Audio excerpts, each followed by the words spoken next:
Hello everyone, and welcome back to our channel, Forever in Memory. In this video, we'll be honoring American celebrities who have passed away today and in recent days, along with other notable figures from around the world. Before we begin, please show your support by giving this video a like. It really helps the channel. Thank you. And let's get started. D'Angelo died at the age of 51, American singer-songwriter, known for his pioneering influence on neo-soul and contemporary R&B. Emerging in the mid-1990s with his groundbreaking debut, Brown Sugar, he redefined the sound of modern soul, fusing gospel roots, funk rhythm, and jazz harmony into something deeply human and timeless.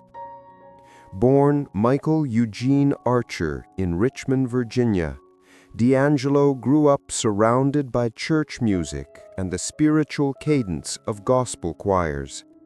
His early fascination with Prince, Marvin Gaye, and Al Green shaped a sound that was both sensual and introspective. With his 2000 masterpiece, Voodoo, he reached the height of his artistry, crafting an album that blurred the line between groove and meditation, performance and confession. Despite his fame, D'Angelo withdrew from the spotlight for many years, struggling with personal battles while preserving the authenticity of his art. His later return with Black Messiah in 2014 was both triumphant and reflective, a political and emotional statement that reminded the world of his unmatched sensitivity and depth. D'Angelo's legacy is that of a quiet revolutionary, an artist who reshaped soul music not through volume, but through vulnerability. His voice, warm and searching, remains one of the most intimate sounds of modern music, a reminder that true artistry lies not in perfection, but in honesty. Gurney Norman died at the age of 88, American writer and educator, remembered as one of the defining voices of Appalachian literature. Born in Grundy, Virginia, and raised in the hills of eastern Kentucky, he transformed the landscape of his youth into a lifelong source of storytelling, rich with memory, struggle, and compassion. His acclaimed works, including Divine Right's Trip and Kinfolks, captured the rhythm of rural life with rare honesty and lyricism. Norman's prose carried the quiet wisdom of the mountains, blending folklore, realism, and spiritual reflection. As a professor at the University of Kentucky, he inspired generations of young writers to see dignity in ordinary lives and to listen to the voices often left unheard.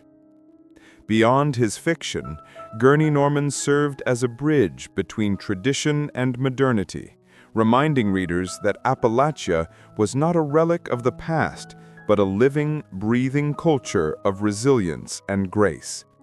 His work endures as a gentle act of preservation, filled with empathy, humor, and deep reverence for the human spirit. Ms. Major Griffin Gracie died at the age of 78.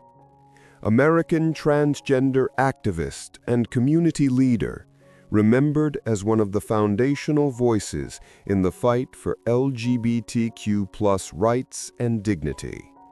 Born in Chicago, she came of age in an era of silence and hostility, yet turned her own struggle into a lifelong mission of advocacy and care for others. A veteran of the Stonewall Uprising, Ms. Major became a guiding force for generations of transgender women, particularly those of color, who faced systemic discrimination and violence. Her work with organizations such as the Transgender, Gender Variant, and Intersex Justice Project TGIJP, gave visibility and support to incarcerated trans people, a group long ignored even within the broader movement. Her leadership was never about fame or politics. It was about survival, sisterhood, and love. Through decades of activism, she built communities grounded in mutual aid and compassion, offering safe spaces where people could reclaim their humanity. Ms. Major's legacy lives in every act of defiance, care, and solidarity that continues her work, a reminder that justice is not only a demand, but a daily practice of empathy and truth. Alexander Dityatin died at the age of 68, Russian gymnast and three-time Olympic champion, remembered as one of the most precise and disciplined athletes in the history of artistic gymnastics. Born in Leningrad, he began training at an early age, quickly earning a reputation for his technical accuracy and calm, methodical approach to competition. At the 1980 Moscow Olympics, Dityatin made history by becoming the first athlete to win a medal in every gymnastics event, 8 in total, a record that remains unmatched. His flawless routines, particularly on the rings and vault, combined strength with an almost architectural sense of control. Beyond medals, his performances defined an era of Soviet excellence built on rigor, focus, and composure under immense pressure. After retiring from competition, Dityatin dedicated himself to coaching and sports education, passing his knowledge and discipline to a new generation of gymnasts. His name remains synonymous with perfectionism and integrity, a symbol of how dedication and inner balance can turn athletic mastery into enduring art. Tony Caunter died at the age of 88, English actor, remembered for his steady presence on British television and his long, distinguished career on stage and screen. Born in Birmingham, he trained at the London Academy of Music and Dramatic Art, developing a craft grounded in precision and empathy.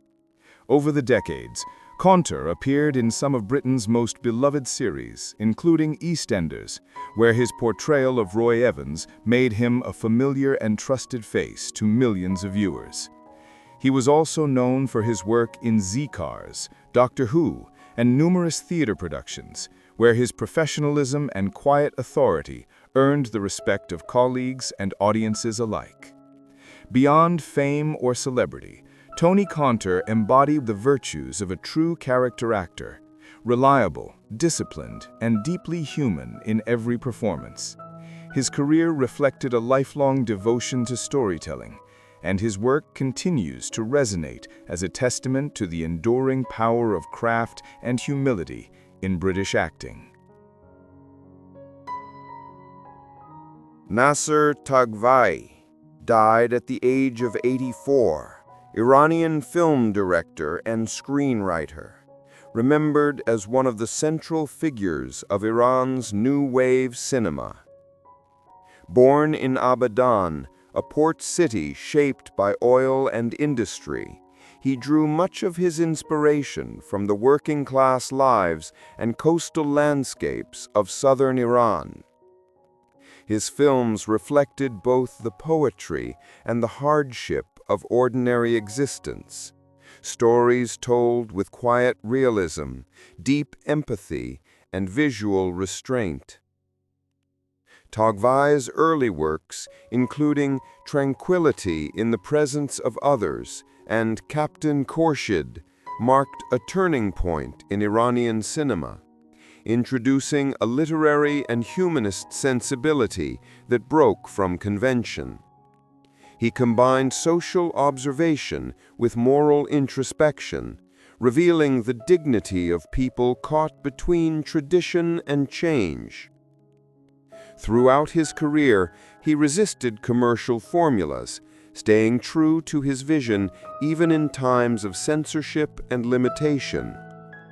His influence extended far beyond his own filmography, shaping generations of Iranian directors who saw in his work a model of artistic integrity and courage. Nasser Tagvai leaves behind not only a body of remarkable films, but also a philosophy of cinema, one that believed in honesty, compassion, and the enduring strength of human spirit. Jeff Bridges was born in Los Angeles in 1949 into a family where cinema was not a distant dream, but part of everyday life. His father, Lloyd Bridges, was already a well-known actor. His mother, Dorothy, a poet and writer with a quiet strength that balanced the family's creative energy. The house in which Jeff grew up was filled with scripts, laughter, and late-night conversations about art, craft, and the strange world of performance. For the Bridges family, film was not just work, it was language, rhythm, a way of seeing the world. From an early age, Jeff absorbed this atmosphere. He spent his childhood on studio sets, wandering between cameras, lights, and director's chairs, observing his father at work. These were not just family visits, they were lessons in discipline and patience. He saw how a single line could be delivered in a dozen ways, how silence could speak more powerfully than words, and how true professionalism was built on respect. Respect for colleagues, for the audience, and for the story itself. The Bridges home, however, was not one of pressure or expectation. Lloyd and Dorothy raised their children with freedom to explore, to question, to fail. Jeff learned early that art is not about perfection, but about honesty. He was encouraged to paint, to play music, to try photography, to read widely. His older brother, Bo, also followed their father into acting, and together they grew up in an environment where competition gave way to collaboration, and where curiosity was the family's main tradition. In high school, Jeff began to show interest not only in performance, but in the technical side of cinema, the camera, editing, sound. He was fascinated by how stories came together, how rhythm and emotion were created in the cutting room. He was also a talented musician, spending long nights with a guitar, finding in music the same emotional truth that he would later search for in acting. When he enlisted in the Coast Guard Reserve after school, it was not a rebellion against the family legacy, but an extension of his search for self. He learned discipline, teamwork, and humility, lessons that would later shape his presence, both on and off screen. Those years gave him distance from Hollywood and a clearer understanding of his own identity beyond the Bridges name. Upon returning to Los Angeles, Jeff began studying acting seriously. He attended workshops, watched the masters, and learned to listen, not just to dialogue, but to silence. His teachers described him as effortlessly real, someone who never chased emotion, but allowed it to surface naturally. That authenticity would become his signature. In his early 20s, Jeff began appearing in small film and television roles, often understated, but always memorable. Casting directors noticed something rare. He didn't perform characters, he inhabited them. His gestures were unhurried, his eyes alive with thought, his voice carrying the calm weight of sincerity. Even in his first appearances, there was a quiet magnetism, the sense that he wasn't acting for approval, but for truth. As the 1970s unfolded, Jeff Bridges' career began to mature in rhythm with the changing heartbeat of American cinema. It was an era that prized realism and vulnerability, and Bridges, with his quiet sincerity and lack of theatrical ego, fit naturally into its landscape. He was part of a new generation of actors who seemed to live their roles rather than perform them. Men whose gestures were subtle, whose silences carried weight. After The Last Picture Show brought him national attention, Bridges became known for his uncanny ability to disappear into any character without losing his own center. He followed that success with Fat City, 1972, a raw, unvarnished story of broken boxers and faded dreams. His portrayal of a young fighter teetering between ambition and defeat revealed a sensitivity that defied Hollywood's expectations of masculinity. Directors noticed. Critics wrote of him as an actor with the calm of a poet and the instincts of a working man. Through the mid-1970s, Bridges continued to make deliberate, unconventional choices. He refused to be typecast, moving easily from intimate dramas to philosophical adventures. In Thunderbolt and Lightfoot, 1974, alongside Clint Eastwood, he combined humor and melancholy in a way that made audiences laugh one moment and ache the next. His nomination for Best Supporting Actor confirmed what colleagues already knew. Jeff Bridges didn't chase roles for fame. He followed the pulse of truth inside them. Away from the screen, Bridges led a life remarkably free of Hollywood artifice. He painted, wrote music, and carried his camera everywhere, capturing quiet details of the world around him. Photography for him was not a hobby, but a way to remain present, a discipline of observation that deepened his acting. He once said that the lens reminded him to pay attention to what's actually happening, not what I expect to happen. That philosophy would come to define his entire craft.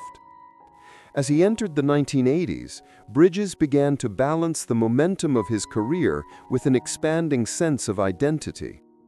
He took roles that explored the tension between dream and disillusionment, the lost idealism of post-war America and the uncertainty of modern life. Films like Cutter's Way and Starman, 1984, revealed an artist unafraid of vulnerability. In Starman, playing an alien learning to be human, he brought tenderness and humor to a story that could have easily collapsed under its own sentimentality. Instead, he turned it into a meditation on empathy, a reminder that connection is both fragile and essential. During these years, Bridges began to develop a reputation not only for his artistry, but for his professionalism.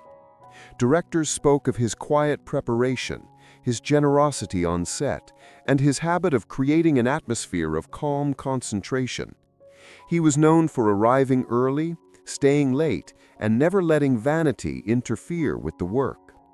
To him, filmmaking was not about hierarchy or stardom. It was a collective act of storytelling. Yet behind his composure, there was a restless curiosity. Bridges didn't see acting as an end in itself, but as a lifelong apprenticeship. He read widely, philosophy, poetry, Zen, searching for ways to align his inner life with his creative one. Meditation became part of his daily routine. He once described acting as a form of meditation in motion, a process of surrender rather than control. That approach gave his performances a grounded stillness that audiences could feel even when he was barely speaking. It was also during this period that his personal life deepened. In 1977, while filming Rancho Deluxe in Montana, he met Susan Jeston, a waitress working near the set. Their connection was immediate, not dramatic but steady, built on mutual respect and quiet affection. They married soon after and built a family far from the glare of Hollywood's constant spotlight. To Bridges, Family became both refuge and compass, a reminder that the most meaningful roles were the ones lived off-screen. By the end of the 1980s, Jeff Bridges had become one of the actors of his generation to balance consistent critical acclaim with personal integrity. His body of work already displayed astonishing range, from drifters and dreamers to men of conscience and complexity. Yet through it all, one quality remained unchanged: authenticity. In every frame, he appeared utterly present, as if the camera had stumbled upon a real person rather than a performance. This was the foundation of what would become his defining trait: a capacity to dissolve the barrier between fiction and reality. Jeff Bridges didn't just portray life, he inhabited it. And as the next decades would show, that rare ability would carry him through transformations that few actors in modern cinema have achieved. From the promising son of an actor to one of the most quietly powerful storytellers in film history. As the 1990s arrived, Jeff Bridges entered the mature stage of his career with a sense of quiet assurance. He was no longer the rising star of American cinema, but a fully realized artist whose very presence could anchor a film.